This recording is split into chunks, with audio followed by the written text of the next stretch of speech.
예전에요, 저도 좀 많이 부르고 또 어린이 찬양이라는 곳에 어떤 게 있었냐면 아마 한 번씩 들어보셨을 것 같아요. 아마 그런 찬양 있죠.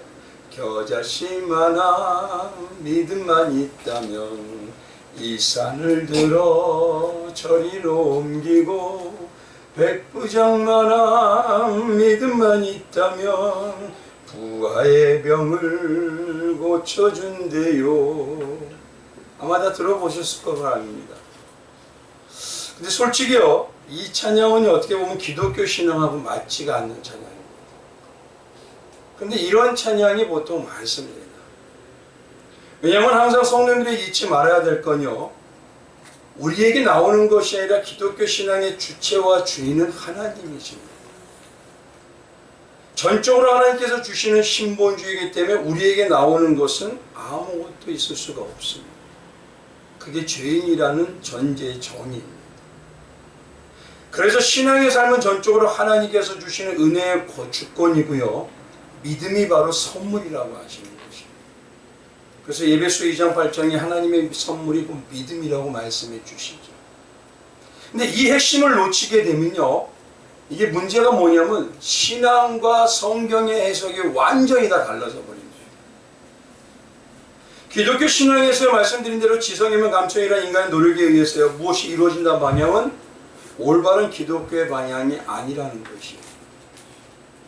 그래서 이 찬양이 나타나는 성경 구절이 어디냐면 마태복음 8장이고 누가복음 7장이 기록되어 있습니다. 거기에 보면 예수님의 말씀의 능력을 믿어서 하인의 병을 고친 백부장의 믿음 이야기라고 나와 있습니다. 근데 잘 보십시오. 이 똑같은 이야기지만요, 한순간에 하나님이 주인공이 되는 게 있고 한순간에 우리가 주인공이 되어버리는 게 있어요. 근데 그거는요, 방향이 완전히 틀려져요. 하나님께서 이 백부장을 통해서 우리에게 말씀하시는 건 무엇이냐면, 백부장이 믿음을 가져서 하인의 병을 고쳐준 것처럼 우리도 믿음을 열심히 키워서 역사를 이루어내는 능력 있는 성도가 되라고 하시는 게 아닙니다. 근데 그렇게 얘기하시는 분이 많은 말씀이 적지가 않았습니다. 그 말씀에는 어디에도요, 백부장이 열심히 했다는 말이 없어요. 신앙생활과 예배생활과 제사생활을 열심히 했다는데 한 군데도 없습니다. 근데 어디서 열심히 했다는 게 나오죠? 물론 신앙생활 열심히 해야죠. 하나님의 백성이면 우리의 삶을 잘 살아야죠. 근데 여기서 말씀하시는 그 백부장만한 믿음을 가지고 얘기하는 그런 동요와 같은, 우리의 찬양, 어린이 찬양 같은 그런 내용은요, 인본주의인 것이지 신본주의는 아닙니다. 그래서 먼저 하나님이 우리에게 허락하신 역사를 믿는 믿어지는 믿음에는요, 이겁니다. 백부장을 통해서 알려주는 건 하나님의 말씀의 믿음은 우리의 생각하는 이상으로 능력과 권세가 있다는 걸 얘기하십니다. 우리의 생각으로 귀결시키지 말라는 겁니다. 근데 신앙은요, 잘못하면 뭐냐면 내 수준 정도로만 하나님을 딱 만들어버려요.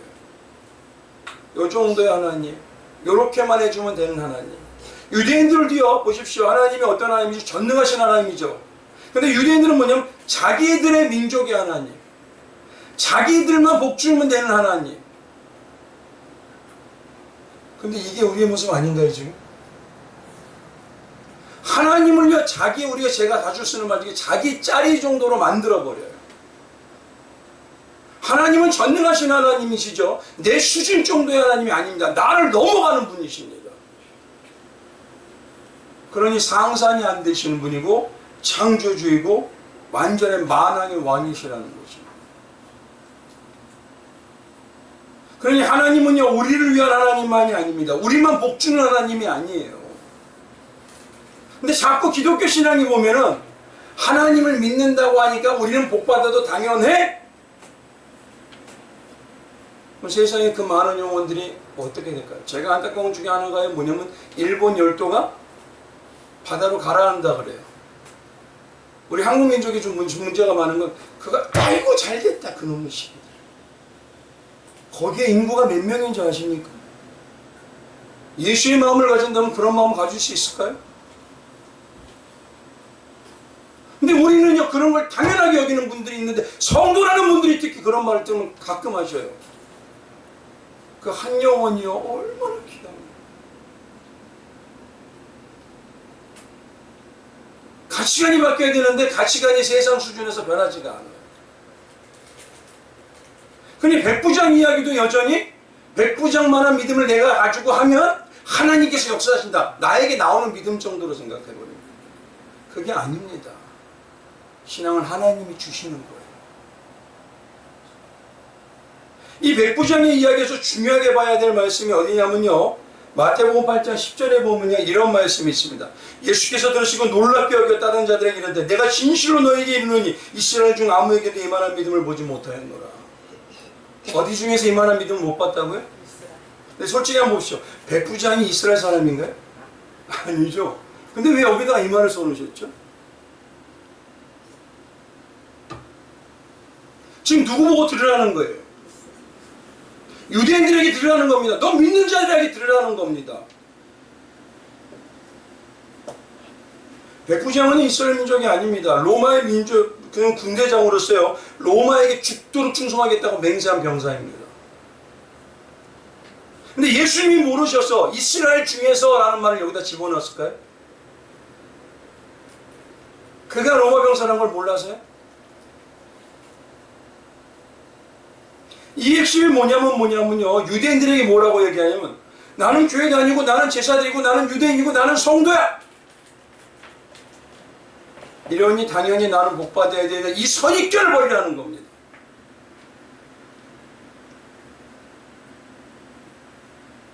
왜 믿음이 너희 손에 있는다고 생각하느냐는 거지. 그래서 예수님께서 여기다 우정 써놓으신 거예요. 너희가 이스라엘 백성이라고 하고 날마다 제사 드린다고 하고 오랫동안 말씀을 듣고 신앙생활을 했다고 하지만 믿음의 사람인지 정말 너희를 봐라 이 소리입니다.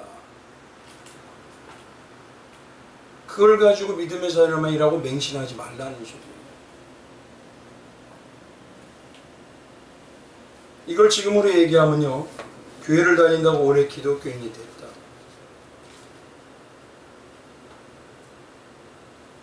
우리 백부장 같은 사람을 얼마나 뭐라냐면 초신자라 그러죠. 그러니 우리 초신자가 되는 사람들은 어떻게 여기죠?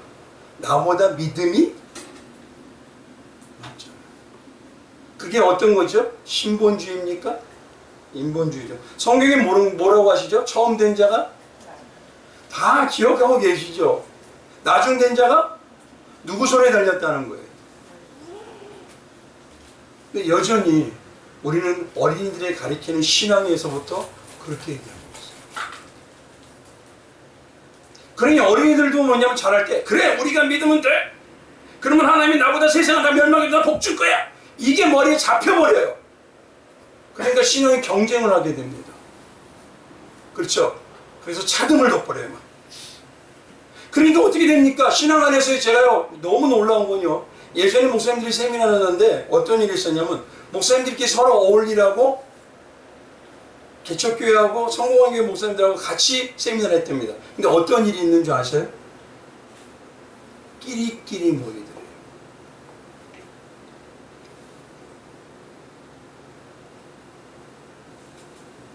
그런 잘못하면요 우리 안에서 신앙의 차별을 느끼게 됩니다. 교회도 한번 봐보십시오. 어떤 분들이 오기를 원합니까? 세상에서 능력 있는 분, 성공한 분. 우리가 도와줄 분들이 오면 오히려 말은 안 하죠. 근데 눈빛부터 같은. 그건 아직까지 이 세상의 인본주의에서 벗어나지 않고 있다는 거죠. 그리고 이 백부장 이야기에서 중요한 게 뭐냐면요. 오늘 말씀이 정말 중요한데 중요한 게 뭐냐면 백부장을 통해서 말씀하시는 게 아니라 내가 준 하나님의 믿음은 어떻게 된다고요? 타인에게도 영향을 끼친다. 하나님의 믿음을 백부장에게 허락해 주셨더니 그 백부장을 통해서 누가 고침을 받아요? 그럼 우리 성도님들에게 지체나 가족이나 자녀들에게 나의 어떤 신앙의 모습으로 보여주십니까? 하나님이 최고예요? 하나님이 전부예요? 하나님이 전능자예요 정말?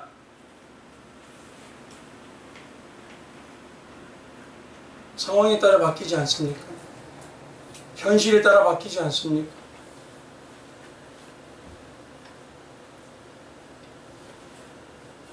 혹시라도 예수님이 전부이고 생명이라고 하는데 세상의 삶보다 못한 분으로 우리가 보여주고 있지 않습니까?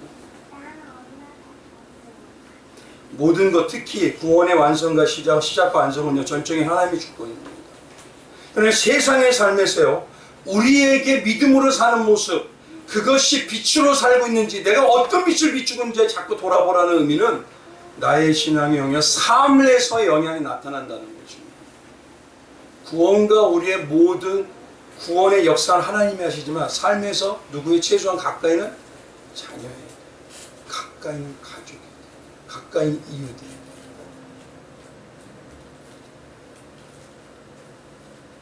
그래서 지난 시간에 뭐라고 말씀드렸죠? 바울은요, 연약한 지체가 우상에게 제물 바쳤던 고기를 먹는 걸 보면 믿음이 떨어질까 봐 어떻게 한다고요? 평생 안 먹는다.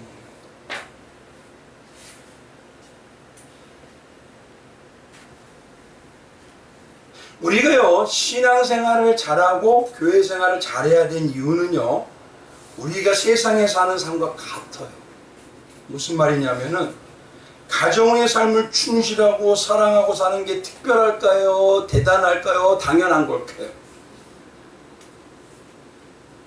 근데 우리는 그렇게 대단한 거라고 지금 바꿔버렸잖아요. 교회에서 교회 삶, 신앙 삶이라면 대단한 거로 바꿔버렸잖아요. 근데 한번 봐보십시오. 예를 하나 들었어요. 결혼한 남녀가 사랑의 가정의 삶과 삶에서 자기 역할이 충실해요. 그러면 어떻게 될까요? 그 안에 사랑과 행복의 삶이 점점 커지고 삶이 하나가 되니까 윤택해지고 그리고 부유해지고 삶에서 오는 기쁨과 행복이 넘침으로 점점 가정에 어떻게 되죠? 힘이 생기고 미래에 대한 소망이 생기죠. 맞죠? 근데 이걸요, 물론 신앙의 삶은 하나님이 다 주권이지만 우리에게 실제 겉으로 드러나는 모습이 신앙 안에서 예수님을 거론한다고 했다는 그 성도가 교회의 삶이라는 이 삶과 신앙의 삶이라는 걸 잘 살고 영육간의 삶이 윤택해지면 어떻게 될까요?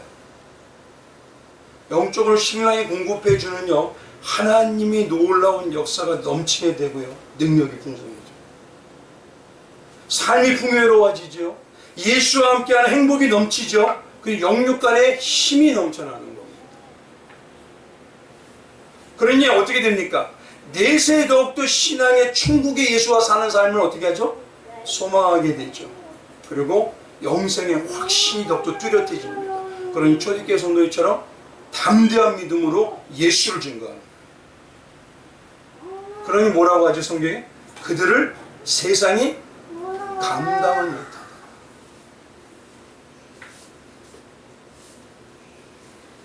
신앙의 삶은요, 당연히 잘 살아야죠. 세상의 삶은 잘 살기 원하는데. 그래서 지난 시간에 말씀드린 대로요, 이겁니다. 갈라디아서 5장 20절에 보면 성령의 열매가 있죠. 근데 이 성령의 열매는 어디에 미치냐면 내면에 맺히는 열매입니다. 근데 이 내면에 맺힌 열매가 우리 내면의 열매가 성령의 열매가 맺혔다는 증거가 나타나야 돼요. 근데 이 나타나는 걸 겉으로 드러나는 게 뭐냐? 바로 빛의 열매예요. 에베소서 5장 9절에 보면 빛의 열매가 있냐면 세 가지가 있습니다. 제일 드러나는 게 쉬운 게 착함이에요. 그리고 뭐죠? 의로움이에요. 거짓된 거 도저히 못하게. 그리고 진실함이에요. 정직함이에요. 이게 성령의 내면에서 열매가 맺히면 나타나는 증거입니다. 그거가 마찬가지로요, 마태복음 5장의 성도가 복 있는 자가 맺혀지는 팔복, 이게 내면의 안에서 맺혀지잖아요. 그러면 그게 겉으로 드러나는 모습의 빛의 열매처럼 드러나는 게 뭐냐? 바로 시편 1편입니다. 어떻게 됩니까? 진짜 복이 있는 하나님의 백성은요, 악인에게 절대 안 쫓아요. 왜요? 아는데 어떻게 가? 하나님이 가까이 나오지 않으면은 내가 점점 영혼이 떨어진다는 걸 아는데 어떻게 하나님 앞에 가까이 안 나오냐? 그렇잖아요. 죄인의 길에 서지 않습니다. 하나님 원하지 않는 길에 가면은 내가 결국 영혼이 다 쓰러지고 육신의 삶도 영향을 받는다는데 어떻게 내가 거길 가냐는 거예요. 그러니 오만한 자리에 당연히 안 앉게 되죠. 그러니까 성경은요, 다 맵이 연결되어 있습니다. 이제 오늘 이 시간에는 뭐냐면요. 그래서 이제 15장의 마지막 이 내용입니다. 예수님께서 열매 맺는 시간으로 만들어 가실 때 문제는 뭐냐면 그걸 우리에게 분명히 성도라고 만들어 내시잖아요. 성령 받은 성령 열매를 만들어내서 빛이 비춰지는 열매를 만들어내십니다. 그런데 문제는 성도의 실제 신앙, 이 삶에서 우리 눈에 보이는, 현실의 눈에 보이는 그 삶은 어떤 모습이냐 이거예요. 그것 때문에요, 낙심도 하고 실망도 하고 하나님의 백성으로 놀라운 삶을 누려야 될 그 시간을 이 육신의 삶에서 잃어버려버려요. 절대 하나님이 한번 구원하신 건 놓지 않습니다. 완성까지 갑니다. 근데 문제는 뭐냐면 이 삶에서 영향을 받아서요, 문제가 됩니다. 그러니까 삶의 기쁨이 없어져 버려요. 낙심이 넘쳐나요. 점점 어두워져요. 그래서 오늘 이 시간에는요, 성도가 점점 영적으로 온전한 열매를 맺어갈 때 반드시 우리에게 나타나는 실제 모습이 뭐냐 이거예요. 이제 그걸 말씀을 드리려고요. 이거 보십시오. 분명히 뭔가 성도가 열매를 점점 맺어가면요, 반드시 누가 장난을 많이 칠까요? 사단은 더욱더 장난을 칩니다. 괴롭히는 역사가 더욱더 크십니다. 그런데 중요한 건요, 사단이 우리를 장난하는 것은 뭐죠? 성도에게는? 성도가 쓰러질까? 쓰러져서요? 아니죠. 욥기를 보면 알죠. 하나님이 그 사단에게 뭐 했어요? 생명만 냅두고 괴롭히려고 허락했어요. 왜요? 우리를, 그렇죠, 장성한 자로 만드는 것입니다. 뒤로부터 하나님을 어떻게 해요? 내 영의 눈으로 보고 진짜 알으라는 거예요. 그분이 어떤 분인지. 그래서 욥기를 통해서 하나님 뭐냐면 우리에게 말씀할 때 욥이 그런 얘기하죠. 나를 뭐냐면 단련하셔서 무엇처럼 쓰신다? 정금같이 쓰신다. 바로 오늘 핵심이 이제 성도가 은혜를 받았어요. 세상에서 예배의 삶을 살기를 원하고 예수님과 동행하는 열매 맺는 삶을 살려고 하면은 이상하게 세상에서 나만이 더 힘들어요. 나만이 더 고난인 것 같아요. 나만이 더 문제가 많은 것 같아요.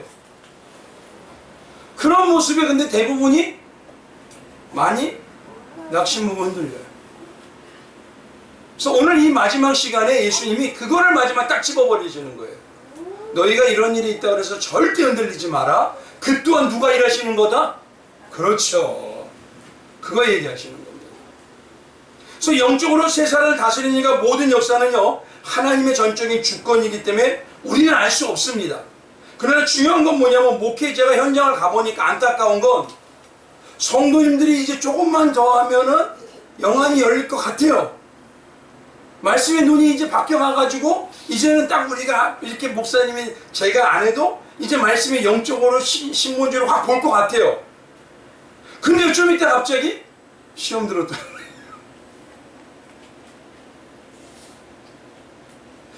구원에 영향을 끼치는 게 아닙니다. 신앙으로 행복해야 될 삶이 다 뭐냐면 나가 어그러진다는 소리예요. 지금 시험이 들다 그러지 어느 순간부터 뭐냐면 예배 생활과 교회 생활이 시들. 그리고 제가 아까 안타까운 거예요. 나중에 인본주의로 가고 어떤 분들은 꽤 봤습니다. 이단적인 사상이 엄청나게 바뀌어요. 분명히 하나님이 뜻하시면 다시 회복해서 데려오겠죠. 근데 그 많은 시간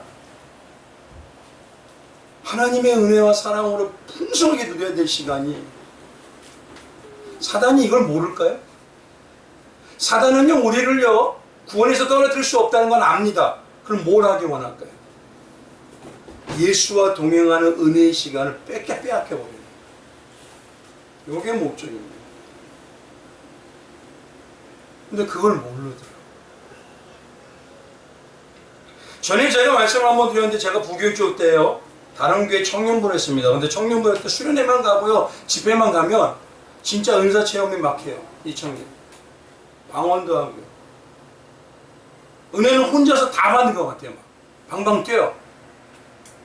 근데 나중에 길에서 만나는데요, 예수가 어딨어? 그래요.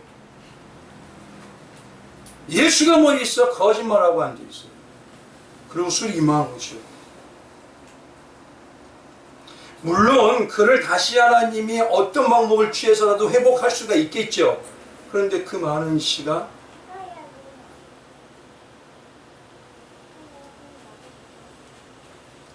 하나님이 분명히 역사하시는 건요, 시작을 구원하셨으면 마지막에 완성은 놓치지 않습니다. 실패하지 않습니다.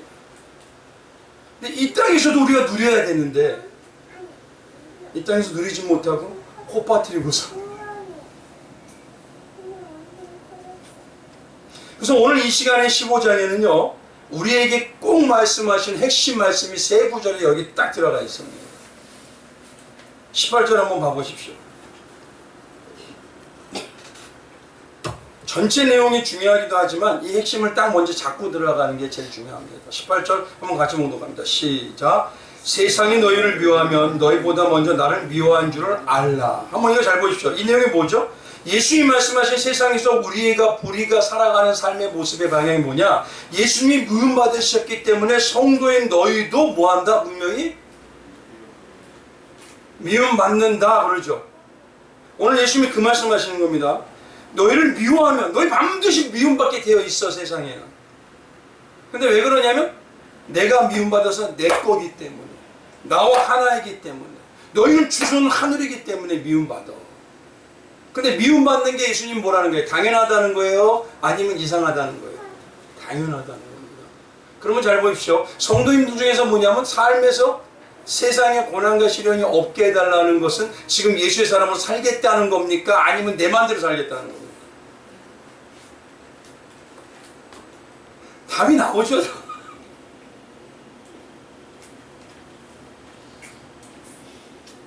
근데 놀라운 거는 25절 한번 가보십시오.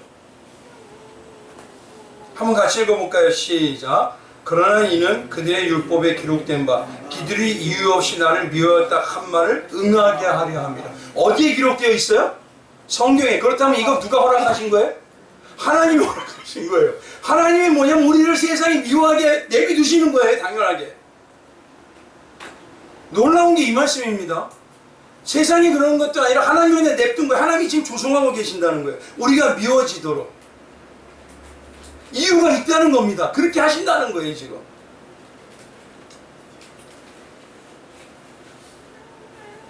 그리고 26절에는 뭐냐면 이렇게 얘기합니다. 내가 아버지께로부터 너에게 보낼 보혜사 곧 아버지께로부터 나오시는 진리의 성령이 오실 때 그가 나를 증언하실 것이요. 이게 뭐냐면 그렇게 미워지도록 삶을 살아가는 성도가 뭐래요? 진짜 성령의 성도야. 이 소리입니다. 무슨 말씀인지 아시겠죠? 영적으로 그러니까 세상에 우리는 미움을 받지 않으면 안 됩니다. 이게 도대체 무슨 말이지?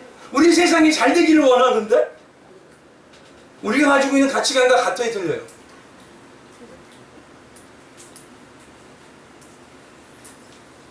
그러면 보혜사 성령이 내 안에 있다면 내가 세상에 타협해가지고 잘하고 세상 사람들이 기분 좋게 하고 사람들이 예수 믿는 사람은 저렇게 우리가 잘 어울려 이걸 원할까요? 이 사람은 우리하고 뭔가 틀려 이걸 원하게 만들까요? 분명히 아셔야 됩니다 이걸. 그러니 오늘 성경에서 말하는 예수님이 마지막으로 경고하시는 건 뭐냐면 성령이 너희 안에 있다면 내가 세상에 미움받았다. 너희 반드시 미움받아. 근데 그게 진짜 영육간의 능력의 길로 가는 거야. 이 소리입니다.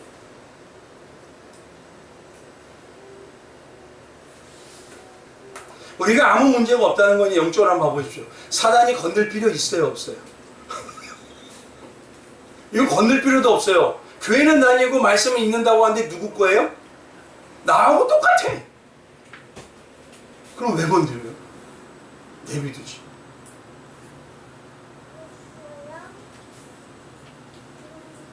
성경에는요 말씀하시는 이기는 자가 되라 그러지 우리 보고 뭐냐면 아무 문제 없는 자를 구하라 그러지 않습니다. 그러면 중요한 건요 왜 하나님께서는요 현실에서 실제 삶에서 분명히 열매 맺고 있는데 열매 맺는 그 증거가 세상이 미워하게 만드시냐 이거예요. 내가 열매 맺던 증거가 세상에서 나는 시련과 고난이 좀 많아요. 근데 왜 이거를 하나님이 허락하시냐 이거예요. 실제 신앙에서. 그 이유를 이제 말씀을 드립니다. 오늘 보면 15절에 보면 이렇게 얘기합니다. 한번 봐보십시오. 이제 너부터는 너희를 종이라 하지 아니하니 종은 주인이 하는 것을 알지 못함이라. 너희를 친구라 하였노니. 그렇죠? 우리를 예수님의 친구라고 합니다. 근데 말씀드린 대로 히브리 사람들의 친구의 개념은요, 나 자신이고 내 가족이에요. 나하고 떨어질 수가 없어요. 그래서 친구를 뭐냐면 거의 혈연으로 연결된 자로 여겨요. 그래서 친구의 개념은 뭐냐면 내 속마음을 다 털어놓는 하나 된 사이예요. 그래서 예수님이 말씀하신 친구라는 건 봐보십시오. 영적으로 말하면 비밀을 서로 뭐 하는 거다? 나누는 사이라는 거예요. 한마디로 말하면 예수의 속마음을 다 털어놓을 수 있는 사이로 만들어내시겠다는 겁니다. 그렇게 만들어내시게 되니까 세상은 뭐죠? 미워하게 되는 거예요.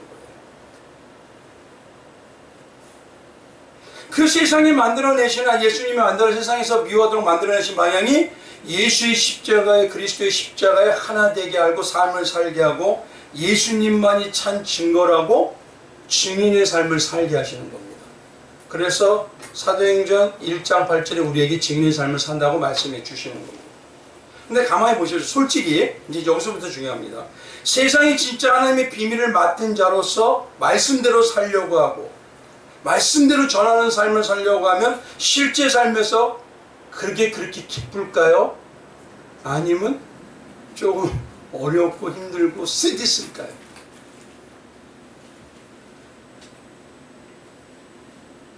때로는 정말 말씀대로 사는 게 씁니다.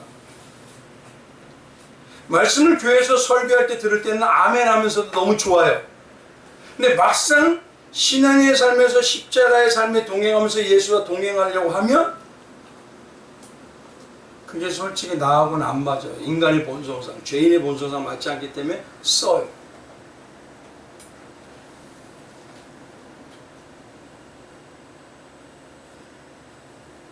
그래서 우리가요, 우리 안에서 성령이 충만해져서 열매 맺는 성도가 되면요, 오히려 세상에서 더욱 시련과 고난에 미움받는 일이 있어요.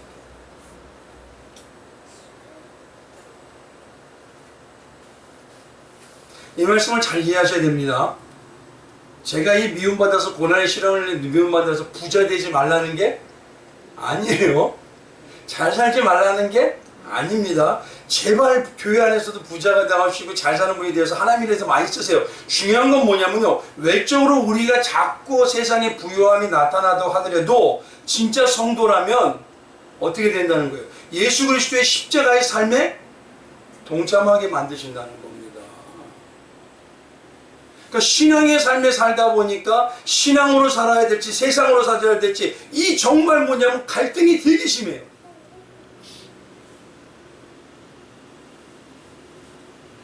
그러니 신앙으로 살지 못하게 하는 건 누구냐면 사단이요, 계속 우리를 괴롭히는 거예요. 근데 우리에게 그 시련을 이길 능력을 주셨어요, 안 주셨어요? 주셨어요. 그게 예수님이 본을 보이신 겁니다. 예수님이 뭐래요?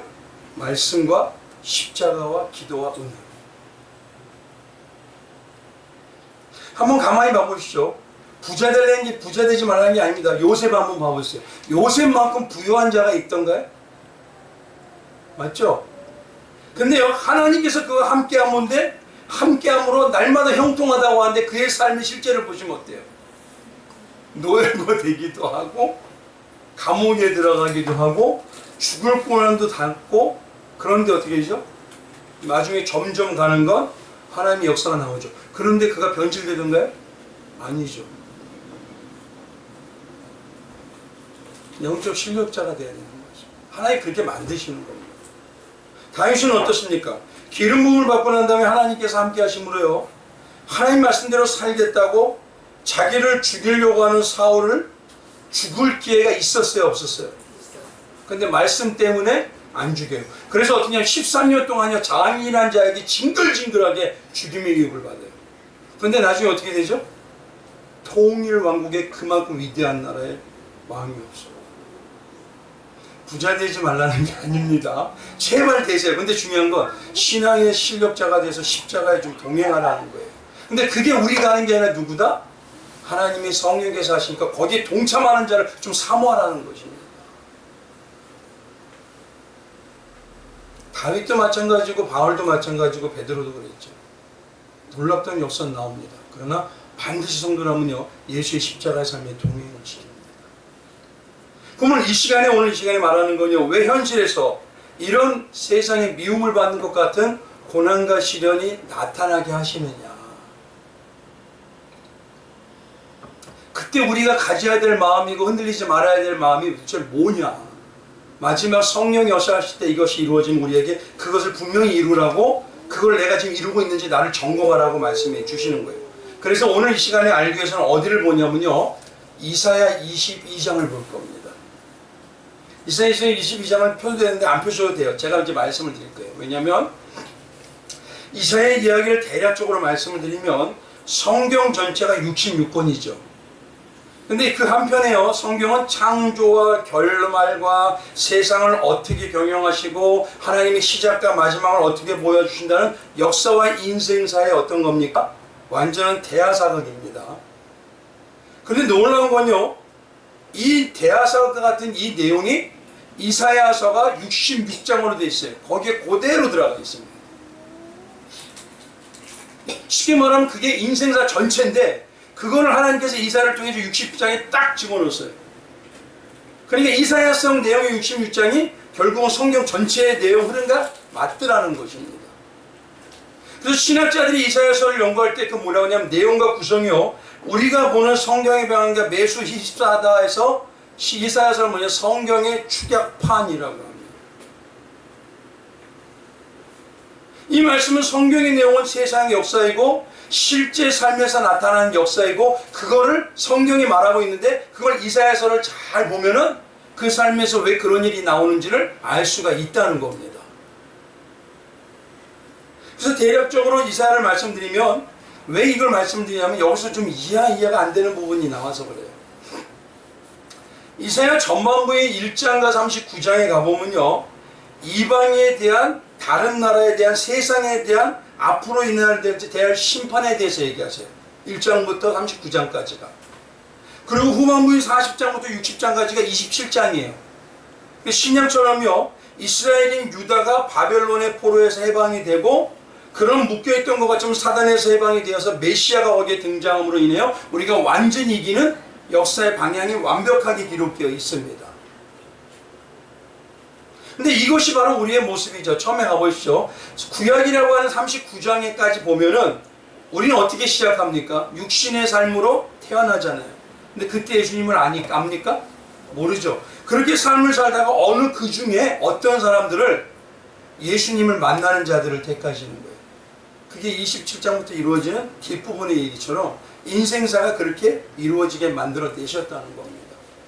이걸 잘 이해하셔야 됩니다. 이제 중요합니다. 근데 중요한 거는요, 앞에 나타난 1장부터 39장에 어디에 대한 심판과 어디에 대한 경영에 대한 내용이라 했죠? 세상이라 했잖아요. 근데 놀라운 건 22장이 좀 특이한 게 어디 있어요. 1장부터 39장까지가 유다를 둘러싸고 있는 이방인의 나라들. 그러니까 이 이방인의 나라들은 세계를 대표하는 겁니다, 지금.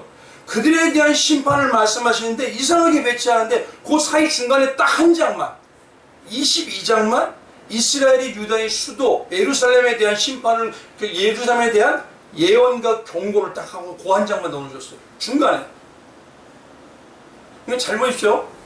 39장까지 이 다른 이방인의 나라에서 막 얘기하는데 이상하게 하나님께서 22장에 우겨 넣듯이 이스라엘에 대한 예언과 예루살렘에 대한 그 예언의 겉면을 거기다 딱 집어넣어 버리셨어요. 왜 그렇죠? 이야기를 그렇게 진행하나요, 대부분? 아니죠. 한 이야기가 다 끝나고 나면 어떻게 합니까? 다른 이야기가 되잖아요. 쉽게 말하면 이방인의 심판을 다 얘기하고 나면 그 다음에 이스라엘에 대해서 얘기하시면 되잖아요. 근데 이방인 심판 얘기하는 중간에 딱 22장에 껴놓으셨어요, 이걸. 그렇다면 하나님께서 뭐가 있다는 거죠? 무슨 의도가 있으시다는 거죠. 여기서 우리가 처음에 알아야 될 거냐 보십시오. 우리의 시련과 고난의 마음으로 성경을 응하게 하시는 그 이유는 하나님은요, 먼저 알아야 될 게 모든 세계와 모든 나라를 다스리는 전능한 하나님이신 거예요. 그러면서 22장 거기다 딱 껴놓은 건 세상의 역사와 인생사를 다스리는 동시에 뭘 하시느냐? 그 삶 속에서, 인생사 속에서 누구의 일을 이루셔요? 우리 성도의 구속사를 이루어내시는 거. 동시에. 그래서 하나님 그걸 가르쳐 주시기 위해서 거기다 딱 띄는 거예요. 세상이 돌아간다고 해서 세상이 마음대로 자기들 사는 것 같지 않냐. 그 안에 너희들의 구속의 역사를 내가 같이 이루어내고 있어. 그러니 하나님이 지금 어떤 하나님이라는 거예요? 영육간에 전능한 하나님이라는 걸 우리에게 말씀하십니다. 이제 잘 보십시오. 사도행전의 처음의 시작이 뭡니까? 사도신경. 우리 사도신경의 처음 시작이 뭐죠? 전능하사 천지를 만드신 하나님 아버지를 내가 믿사옵니다. 이게 시작이에요. 자, 여러분 신앙 안에서 우리가 세상이 미워하는 것처럼 시련과 고난이 닥치면 어떻게 되죠? 사람들이? 낙심하고 쓰러지잖아요. 근데 중요한 건 이건 누가 응하게 하신 거예요? 하나님 응하신 거예요. 왜요? 우리를 장성하게 하고 우리를 피우시고 우리를 더욱더 신부답게 만들어서 뭐 하기 위해서? 복받는 자가 되게 하기 위해서. 근데 그렇게 대각이 시작하면 우리 안에서 뭐가 있냐면 낙심이 돼요. 쓰러져요. 그럴 때마다 잊지 말라는 거. 세상을 경영하는 하나님이 영적인 것도 지금 완벽하게 이루어가고 계시는 전능한 하나님이야. 너 전능한 하나님으로 믿고 있다는 걸 잊지 마. 이걸 얘기하시는 거예요. 사람이 환경에 따라서 바뀌어버립니다. 신앙도의 환경이 조금 육신의 환경이 힘들어지면요 영의 생각까지도 바뀌어요. 아, 내가 뭘 잘못해서 그런가? 아, 내가 힘들어서 그런가? 근데 잘 보십시오. 하나님이 그렇게 왔다 갔다 하는 분인가요? 아니죠. 그래서 이사야서를 통해서 성경 전체를 말씀하시면서 거기에다 딱 껴넣어서 나는 세상을 완벽하게 경영하면서 영적인 구속사일도 완벽하게 이루어내는 하나님이다 라고 먼저 얘기하시는 겁니다. 근데 눈으로 볼 때는 어때요? 바벨론이 강한 것 같고 아수르가 강한 것 같고 우리는 힘이 없는 것 같고 우리는 구속사에 살아가는 하나님의 백성들은 점점 약한 것 같고 그런데 하나님은 이 말씀을 통해서 뭐라고 얘기하시는 거예요? 나는 전능한 하나님이기 때문에 너의 현실을 가지고 그대로 믿지 말라는 겁니다. 뭘 믿으라는 거예요? 말씀을 믿으라는 겁니다. 너희를 힘들게 하는 것도 누가 하신 거다. 너희에게 권한을 준 것도 누가 하신 거다. 왜요? 뭐 하기 위해서? 너희를 장성하게 하기 위해서. 세상을 경영할 때 되면은 너희가 구호석사에 살아갈 때 되면 어떻게 되느냐? 우리가 자꾸 약해지는 것 같아요. 어려워지는 것 같아요. 왜 나는 이렇게 힘이 없는 것 같아요. 근데 그래도 그 세상의 현실이 일어나는 모습을 보지 말고 무엇을 봐라? 말씀 속에서 이루어내시는 전능하신 하나님을 보라는 거예요. 예수님은 이 하나님을 보도록 지금 만들어가고 계신다는 거예요. 이 믿음의 확신을 가지라는 거예요. 왜요? 너희는 내 친구다 이겁니다 지금. 그러니 세상이 너희 미워해서 힘들게 한다 그래서 왜 거기에 낙심하느냐? 내 친구라면 어떻게 한다는 거예요? 내 모든 걸 주겠다는 건데 이게 흔들리지 말라는 겁니다. 그걸 흔들리지 않게 하기 위해서 누가 이루어 가실 것이다? 성령님 이루어 가시고 하나님 역사하시고 조성하시고 예수 그리스도께서 함께 하신다는 거예요. 이게 바로 전능하신 하나님이십니다. 근데 삶이 어려워지면요 자꾸 까먹게 돼요. 그러니까 그 까먹지 말고 그때 누가 일하시는구나. 하나님이 역사하시는구나. 누가 이루어내시는구나. 하나님이 이루어내시는구나. 이걸 잊지 말라는 겁니다. 오늘 본문 말씀이 그래서 세상이 너희를 미워하는 것 같고 시련을 주고 고난이 있는 것 같아도 너희 뒤에서 움직이는 건 누구다? 나 전능하시고 창조주인 하나님이다. 이거를 먼저 붙들라는 거지. 눈에 보는 걸 믿지 마시기 바랍니다. 눈에 보여서 내가 좀 힘들다 그래서 그걸 믿으시지 마세요. 우리 뒤에는 누가 있습니까? 하나님이요. 내가 지금 믿음으로 막 감동이 있어도 내가 믿음으로 감동이 없어도 내가 아무 느낌이 없는 것 같아도 일은 누가 하고 계셔요? 그 하나님은 우주를 움직이시잖아요. 그 하나님이 사계절 움직이시잖아요. 그 하나님 일 안 하시나요? 근데 환경이 조금만 어려우면 날마다 이래요. 그러지 말라는 겁니다. 그럴수록 뭐냐 말씀으로도 내가 믿는 하나님은 전능하사 천지를 만드신 분이야. 요거 붙들라는 겁니다. 그래서 오늘 먼저 경고하는 거예요. 너희 삶에 내 자녀이고 내 친구랑 분명히 고난 닥치고 시련이 있어. 걱정하지 마. 누가 만든 거다? 내가 해놓은 거야. 그러니 나는 하나님이야. 내가 다 이루어내실 거야. 그 얘기 하시는 거예요. 첫 번째, 그러니까 우리 삶 속에서 성도님들 어려움이 있으십니까?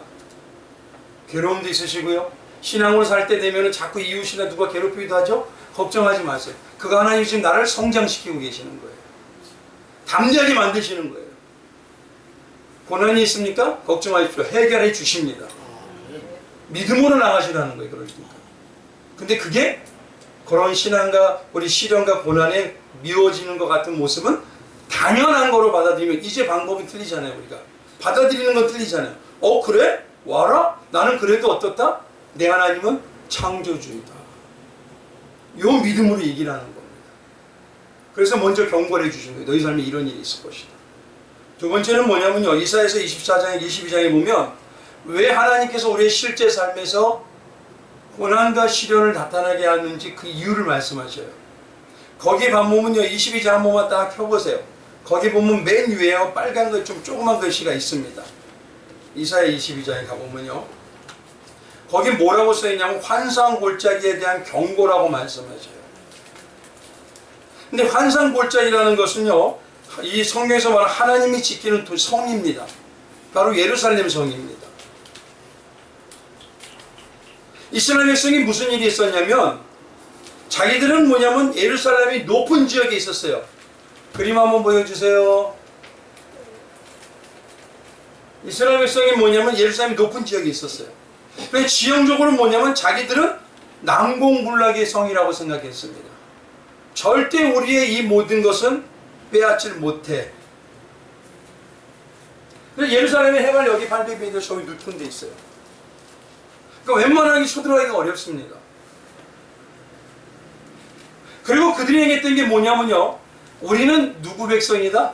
하나님 백성이다 라면서 자기들이 불신앙을 가지고 이상한 모습의 신앙을 가지고 있으면서도 당연하게 우리는 지켜져야 되고 당연하게 우리는 망하지 않아.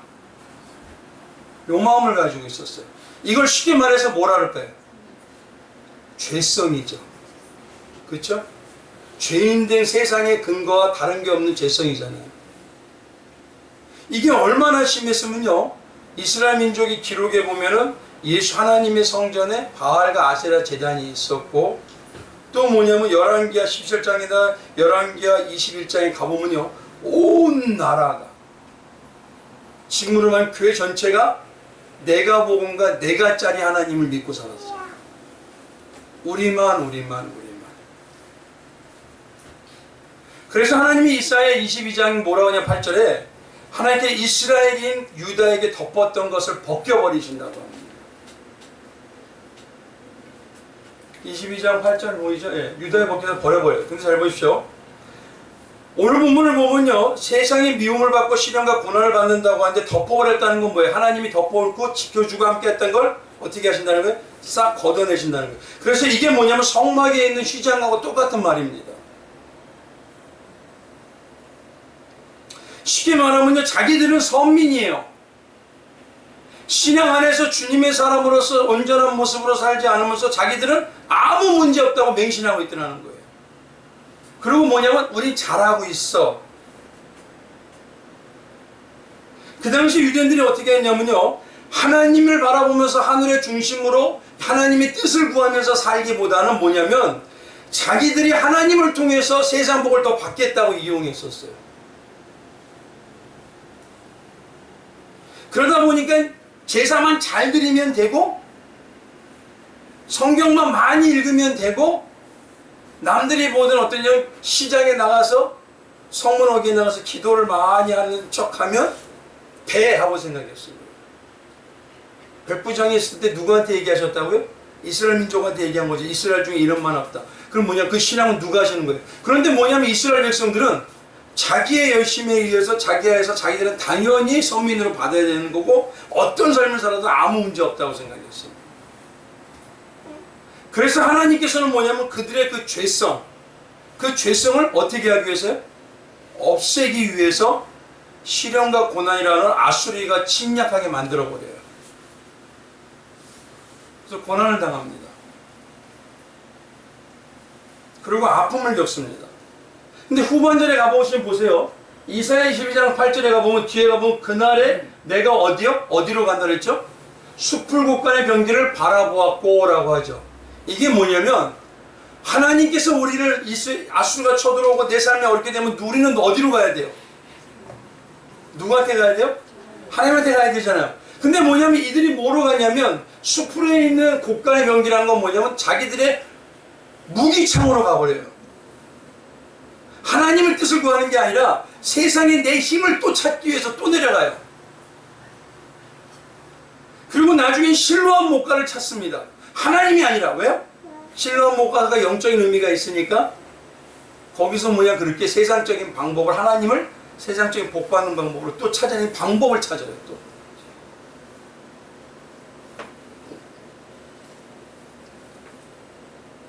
결국 이 모습 보십시오. 하나님이 경고를 하는데도 들어요 안 들어요? 그런데 또 숲을 곳간으로 또 가서 그 병기창을 또 찾아서 자기들이 원하는 삶으로 또 만들려고 하고 있죠. 결국 뭐냐면 안 들어요. 그럼 우리는 죄인으로서 뭐가 이루어질 수 있다는 거예요? 없다는 거예요? 없다는 거예요. 그래서 하나님께서 뭐냐면 우리를 뭐냐면 이방이나 세상 사람들이 미워하는 것처럼 시련과 고난을 통해서 뭘 알게 하시는 거예요? 내가 얼마나 죄인이고 세상에 사는지를 깨닫게 하시는 거예요. 무슨 말씀인지 아시겠죠? 그렇게 하심으로 해서 우리는 어떻게 바꾸는 거예요? 거룩하게, 성결하게, 은혜의 사람으로 바꿔가시는 거예요. 근데 중요한 건 이겁니다. 세상을 심판하는 거나 하나님의 백성을 심판하는 거 모양은 같을까요? 틀릴까요? 같아요. 세상이 실현당하는 거나 성도가 실현당하는 모습도 똑같아요. 돈 때문에 세상 실현당하고 성도도 안 돼서 실현당하고 성도도 똑같아요. 근데요, 끝에 방향이 완전히 틀려요. 이거를 잊지 말라는 겁니다, 지금. 쉽게 말하면 너희가 세상에 미움받는 것 같이 시련과 고난을 당하는 세상의 방향하고 똑같을지 모르지만 그 목적은 완전히 틀리다는 거예요. 무엇을 이루기 위해서요?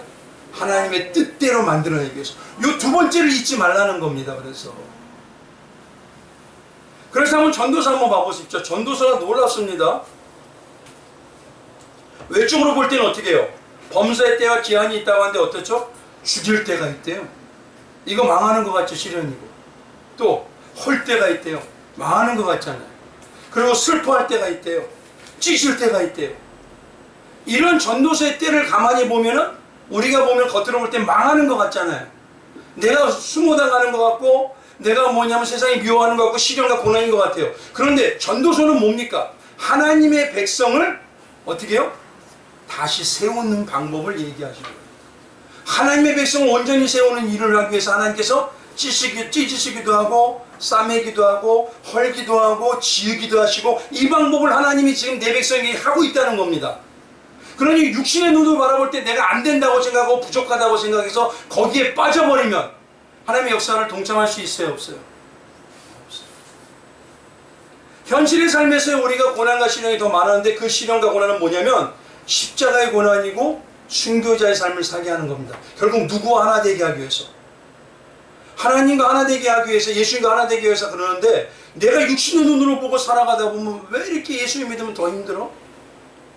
아, 왜 예수 믿을 게 고난이야? 남들은 술술 풀린다는데 나만 이렇게 어려운 것 같아? 그런 삶을 살 때 두 가지를 반드시 잊지 말라는 겁니다. 첫째, 하나님은 어떤 분이다? 전능하신 분입니다.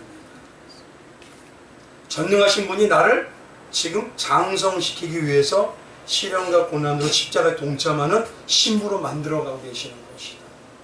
그리고 잊지 말아야 될 게 두 번째가 뭐냐면 하나님의 결국의 완성의 역사는 세상의 역사과 성도의 역사가 같아 보이지만 완전히 틀리다 이 소리입니다. 그래서 오늘 이 시간에 말씀할 때 세상이 너희를 미워한다면 나를 먼저 미워했기 때문에 세상이 너희는 반드시 미워한다. 이 모습이 뭐냐면 이 능력이 우리 안에서 세상의 삶에서 나타난다는 겁니다. 그럴 때 잊지 말을 게 뭐냐면 하나님은 너를 지금 만들어가고 계셔. 어떤 성인을 만들어가고 계셔. 그리고 두 번째가 뭡니까? 그 하나님의 결국은 나를 완벽하게 하나님의 백성으로 만들어내는 거야. 그 은혜가 성령의 역사를 이루어 가신다는 겁니다. 그 은혜를 잊지 마시길 바랍니다. 그것만으로 오늘 말씀하시면서 예수님이 마지막으로 얘기해 주시고 말씀을 맞추시는 거예요. 우리 잠시 기도하겠습니다. 하나님,